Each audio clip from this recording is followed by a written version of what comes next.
Assalamualaikum warahmatullahi wabarakatuh. Pemirsa dimanapun saja Anda berada, selamat berjumpa kembali dengan channel YouTube Insan Dongeng. Pada kesempatan ini saya Bang Elgi akan melanjutkan roman klasik Anak dan Kemenakan bagian ke-16. Selamat mendengarkan. Sebelum kedua ayam ini disabung, tiba-tiba datanglah ke sana Mr. Yatim dengan Dr. Aziz dan Siti Nurmala. Mereka hendak ke pekan membeli makan makanan, tetapi tatkala dilihatnya orang ramai di halaman pasar, singgahlah mereka sebentar ke tempat penjudian karena Siti Nurmala ingin hendak mengetahui bermacam-macam penjudian. Mr. Yatim tiada beralangan karena sampai 10 hari sesudah hari raya orang boleh berjudi di mana sukanya. Tatkala terlihat oleh Mak Uning perhiasan Siti Nurmala yang banyak itu dari emas, intan, dan berlian, diperhatikannya lah gadis ini sejurus lamanya. Lalu bertanyalah ia kepada orang yang berjongkok di sebelahnya, "Siapa gadis itu?" "Siti Nurmala, anak Baginda Mais, saudagar yang kaya itu," jawab orang yang ditanyai ini. "Di mana rumahnya?" "Di kampung sebelah, di belakang rumah jaga." "Di gedung batu yang besar itu?" "Benar, benar sekali Mak Uning." "Kalau perhiasannya itu diperjudikan, berapa lama baru habis?" tanya Mak Uning pula sebagai hendak mengejek perbuatan hartawan yang dipandangnya sia-sia ini. "Agaknya sebulan, kalau tiap-tiap hari kalah 1.000 rupiah, jawab yang ditanyai pula setelah memandang muka Mak Uning sebagai hendak mengetahui apa maksud pertanyaan ini. "Baiklah," kata Mak Uning. Lalu Mak Uning memperhatikan pula kedua ayam yang akan berjuang itu. Ketika Siti Nurmala sampai ke dekat gelanggang penyambungan, terlihat olehnya Mak Uning sedang menoleh kepadanya. "Tim, coba lihat perewa yang muda itu, angkuh gayanya." "Itu Mak Uning, ia ternama sebab sangat berani," kata Dr. Aziz perlahan-lahan. "Tetapi rupanya hampir serupa dengan rupamu, Tim," kata Siti Nurmala. "Artinya, kalau aku bukan master, tentulah aku perewa, bukan?" "Memang ada perhubungan antara keduanya oleh daya tarik-menarik, dan aku pada waktu ini memang lebih suka menjadi perewa sebagai dia daripada menjadi master, dokter anak." "Sudahlah, Tim, jangan kau pikirkan juga perkara itu. Marilah kita pergi," kata Siti Nurmala dengan suara yang sedih. Lalu dibawanya Mr. Yatim pergi ke bendinya. Apalagi ketika itu penyambungan segera akan dimulai. Kekejaman penjudian ini tiada hendak dilihat oleh Siti Nurmala. Sejurus kemudian dilepaskanlah ayam hitam dan ayam kinantan kepunyaan Mak Uning. Lalu keduanya segera berlaga. Amat hebatnya kedua ekor ayam ini rupanya sama-sama berani dan sama-sama kuat, sehingga lama keduanya berlaga dengan tak ada yang menang dan tak ada yang kalah. Penonton kian lama kian gembira melihat sabungan ini. Tempik sorak saling berganti antara kedua pihak. Amat ramainya, pekiknya. "Hitam, putih, hitam, putih, hitam, putih." Berlomba-lomba pula memenuhi gelanggang sabungan karena tiap-tiap pihak mempertahankan ayamnya. Ayam kinantan telah merah warna hulunya yang putih bersih tadi karena darahnya sendiri dan darah lawannya yang keluar dari seluruh badannya yang telah penuh luka-luka. Tetapi lamun lari tidak keduanya adalah seakan-akan luka-luka itu tiada dirasainya. Tetapi akhirnya setelah kena lejang lawannya yang amat keras, rubuhlah ayam kinantan Mak Uning ke tanah. Tiada berdiri lagi karena taji ayam hitam menembus dadanya dan mengenai jantungnya. Tempik sorak pihak ayam hitam gemuruh bunyinya dan kemenangan taruh segera diambil oleh mereka. Mak Uning rupanya menjadi bertambah tenang. Tetapi tenang yang mendahului topan yang hebat karena mukanya pucat dan badannya seakan-akan gemetar karena menahan darahnya yang telah mendidih. Tatkala Datuk Gampo Alam menjangkau uang kemenangan dan taruhannya yang berjumlah Rp2.000, disambarlah tangan Datuk ini oleh Mak Uning dengan kakinya, sehingga uang itu jatuh berhamburan di tanah. Dengan segera diseranglah Mak Uning oleh Datuk Gampo Alam, sehingga terjadilah perkelahian yang hebat antara kedua musuh lama ini. Memang keduanya sama-sama berani dan sama-sama mahir dalam pencak dan silat, sehingga tak mudah kena serang lawannya. Datuk Gampo Alam guru silat Koto Anau, sedang Mak Uning guru silat Mudik. Pendekar bertemu dengan pendekar. Karena perkelahian kedua pendekar ini, gemparlah seluruh penjudian di Pekanbaru, dan orang yang beribu-ribu banyaknya itu larilah berserah ke sana sini, tak karuan tujuannya. Istimewa pula sebab ada yang merampas uang orang dan mengambil uang taruhan yang tersiar-siar di tanah. Karena gempar ini ada yang jatuh lalu diinjak orang, ada yang tersepit di dinding pasar, ada yang bersembunyi ke dalam kedai yang telah ditinggalkan oleh yang empunya, yang tak sempat lari memanjat pohon kayu yang dekat padanya.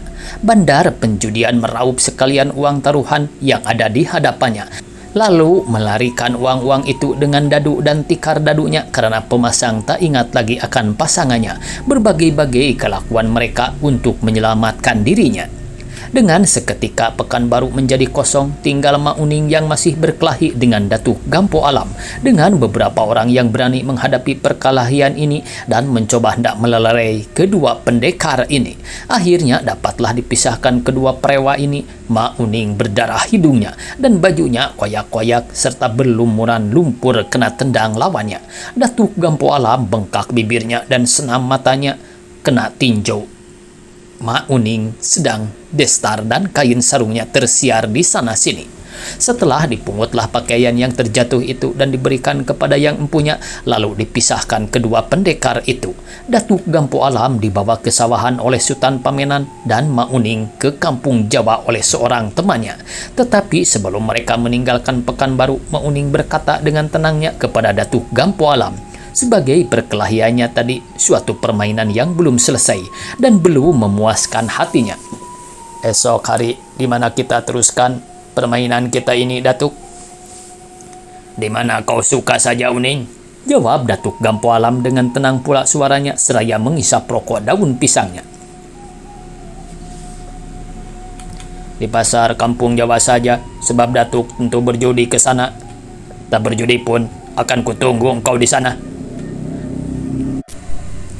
Barulah keduanya bercerai sebagai dua orang sahabat yang baru bersenda gurau, yang seorang pergi ke arah timur dan yang seorang arah ke barat. Ketika kedua pendekar itu berkelahi, Mr. Yatim dengan Dr. Ajis dan Siti Nurmala telah jauh berbendi menuju ke Muara, ke tempat perhentian dan perlombaan bendi. Walaupun Mr. Yatim sebenarnya tiada hendak menonton perlombaan bendi ini karena ia tidak hendak mengecewakan sahabatnya, diturutkannya juga kemauan Siti Nurmala yang beringin benar hendak menghiburkan kesusahan yang masih nyata tampak di muka Mr. Yatim.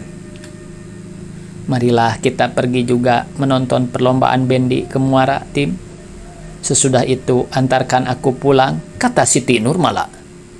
Baiklah, Nur, kata Mr. Yatim yang tiada berdaya, sedang Dr. Ajis menurut saja barang kehendak Siti Nurmala. Di jalan telah banyak kelihatan bendi dan dos yang telah dibuka tendanya, ditarik kuda yang tangkas dan cepat ligasnya. Memang hari inilah kesukaan pemuda Padang yang dilakukan mereka pada petang hari, mulai dari tanggal 1 sampai 10 Syawal.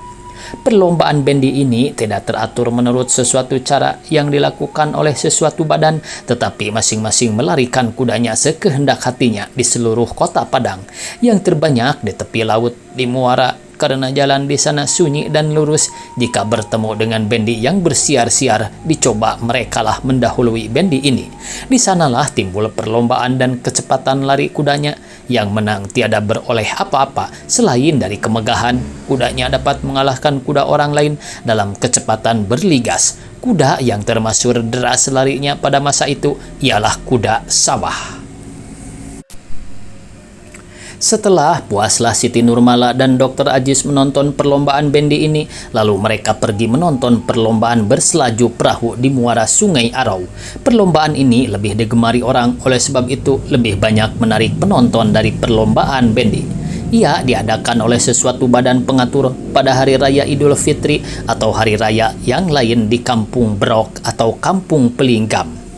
Pada hari itu keduanya tepi muara Sungai Arau penuh dengan penonton yang berdesak-desak berdiri sambil melihat ke tengah sungai di mana dua buah perahu yang berbentuk angsa dan sebuah berwarna merah sedang yang lain berwarna hijau, masing-masing dikayuh oleh kira-kira 12 orang yang berpakaian seragam dan sewarna dengan perahunya, sedang berlomba-lomba hendak dahulu mendahului. Penonton amat gembira, berteriak riuh rendah meneral perahu tempat mereka bertaruh seraya melemparkan kopiah dan sarungnya ke atas apabila perahu ini dapat mendahului lawannya.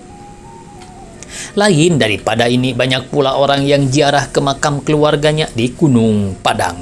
Dibawa Bendi dan Dos yang datang pergi lalu menyeberang Sungai Arau dengan perahu yang syarat muatannya, sehingga di tempat ini sangat ramainya. Setelah puaslah ketiganya menonton dan bersiar-siar ke sana kemari, kira-kira pukul 6 petang. Diantarkanlah Siti Nurmala oleh Mister Yatim dan Dr. Ajis ke rumahnya di kampung sebelah. Lalu Mister Yatim mengantarkan Dr. Ajis pula ke rumahnya di kandang. Hampir pukul 7 malam barulah Mister Yatim sampai ke rumahnya. Tatkala ia hendak membuka pakaiannya dalam biliknya, terdengarlah olehnya bunyi tong-tong dari arah kampung sebelah. Amat ramai bunyinya, disahuti oleh tong-tong yang ada pada rumah jaga di pondok, tanda ada orang mengamuk. "Tong-tong apa itu, Yatim?" tanya Sultan Alamsah yang masih duduk berkata-kata dengan jamu yang datang menjelangnya tatkala dilihatnya anaknya keluar dari biliknya. "Entahlah ayah, segera akan hamba suruh tanyakan." Baru Mister Yatim hendak memanggil saisnya, tiba-tiba masuklah Bendi Baginda Mais dengan tergesa-gesa ke pekarangan rumahnya, dan saisnya melompat ke tanah sebelum kudanya berhenti benar, lalu berkata dengan gugupnya, Engko, Siti Nurmala diamuk orang." "Siapa diamuk orang?" tanya Mister Yatim dengan ayahnya sekaligus dengan amat terkejut. "Siti Nurmala di rumahnya di kampung sebelah." "Siapa yang mengamuknya?" "Entahlah." "Bagaimana halnya?" kata Mister Yatim. "Pingsan, tak ingatkan diri, entah mati karena dadanya yang kena tikam sehingga badannya penuh berlumuran darah. Engkau diminta datang ke sana. Hamba sekarang hendak ke kandang mengambil Dr. Ajis." Lalu naiklah ia ke atas bendinya dan dipacunya kudanya arah ke utara. Mister Yatim berteriak memanggil kusirnya yang sedang membuka pakaian kudanya, menyuruh memasang kuda ini kembali. Lalu pergilah ia dengan ayahnya ke rumah Baginda Mais. Di sana dilihatnya orang telah banyak berkumpul dan Baginda Mais sangat gelisah serta hilang akal rupanya. Ia keluar masuk ke dalam bilik anaknya dengan tak tahu apa yang akan diperbuatnya. "Bagaimana?" tanya Sultan Alamsah. Engkau entahlah, ia masih belum ingat akan dirinya. Cobalah engkau lihat," sahut Baginda Mais dengan bingungnya. Sultan Alamsah segera masuk dengan Mister Yatim ke bilik Siti Nurmala, dan di sana dilihatnya banyak perempuan berkumpul memandang Siti Nurmala yang sedang terbaring di tempat tidurnya dengan muka yang pucat dan pakaian yang berlumur darah, sedang ibunya Upik bungsu duduk di pinggir tempat tidur anaknya dengan mengusap-usap rambut anaknya ini seraya menangis. Tatkala dilihatnya Mister Yatim masuk dengan ayahnya, lalu didekapnya sahabat anaknya ini sambil meratap. "Master, bagaimana hal adik Master ini? Tolong ia, Master." "Sabar, Mak, sabar," kata Mister Yatim, lalu diperiksanya Siti Nurmala yang masih terhantar di tempat tidurnya, belum sadarkan diri. Walaupun mukanya pucat tetapi napasnya masih ada dan dadanya rata turun naik, darahnya lelah berhenti mengalir karena lukanya. Di rusuk kiri telah dibebat. "Bagaimana, Master?" tanya Upik bungsu dengan khawatirnya seraya memandang muka Mister Yatim. "Pada sangka hamba tak apa-apa, Mak. Ia hanya pingsan." Mungkin karena terkejut, napasnya masih baik jalannya dan darahnya tak keluar lagi. Tanda lukanya tiada dalam. Oh syukurlah, alhamdulillah. Dan segerakah ia ingat kembali akan dirinya? Rasa hamba memang demikian, Mak. Sebentar lagi Dokter Ajis akan sampai kemari. Karena telah dijemput, segera akan kita peroleh kepastian. Tetapi pada hemat hamba, pendapatnya takkan berbeda jauh dari pendapat hamba. Sebelum datang Dokter Ajis, janganlah ia diganggu-ganggu. Biarkan saja begitu.